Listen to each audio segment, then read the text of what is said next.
You're watching the FARC Elite Series, powered by Smash Beer on OEN. Brought to you this week by Stiffs, Shocks, and Springs.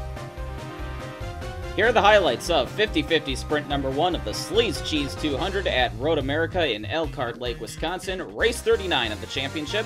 On the Marlisle pole would be Jim Hayes for Tom Delgado Racing, coming off of his third win of the season, but he got a very slow start, allowing Taylor Brillin in the 9 to pull ahead. Entering turn number 1, Brillin sweeps into the early lead as Hayes now comes under attack from Libby Bell. Contact between Nick Howard and Jared Pierce puts Bigsby foot in the wall right into the path of Gabriel Messina.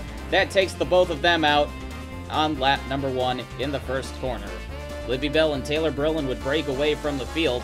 Bell appeared to have the faster car until she got right up on the 9's bumper, and then she lost all her downforce and all of the ground that she made up. Libby Bell would not have much time to figure out how to overcome that, as this is only an 8-lap race.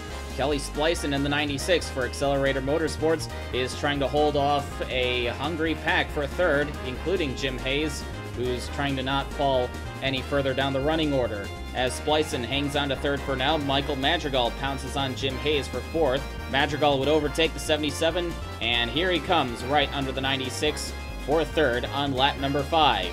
Michael Madrigal has certainly been one to watch at the road races this year, second and third at Mosport and fifth at Austin. Kevin Monroe gets into a bit of a skirmish with Isabella Messina in the 251. Monroe struggled to maintain a transfer spot early on.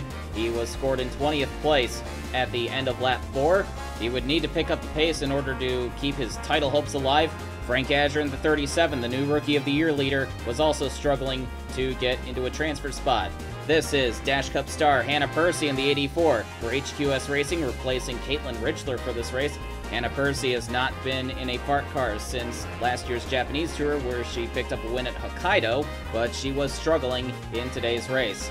With 2 laps to go, the leaders put Derek Dudding a lap down. Libby Bell still right on the bumper of the 9, and the interference from the 68 brought Michael Madrigal right into the picture. Jack Dempsey makes a dive on his teammate Kelly Splicin for 4th place.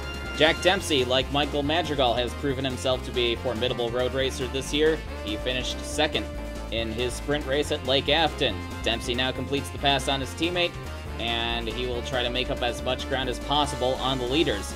Bob Steffens runs out of patience with Derek Dudding and punts the 68 car into the wall. Dudding goes out of the race from 33rd out of the 35 starters with just a couple laps to go.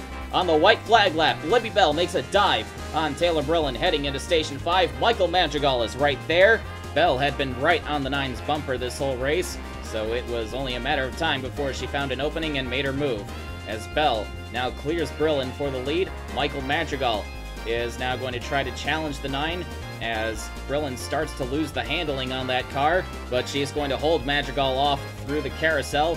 You probably saw the 40 of Jack Dempsey catching these guys in a hurry, but once Libby Bell made her move, she never looked back, and with a last lap pass, she will come across the line to take her 3rd win of the year. Taylor Brillin narrowly beats out Michael Madrigal for 2nd in a drag race, and Jack Dempsey comes home in 4th.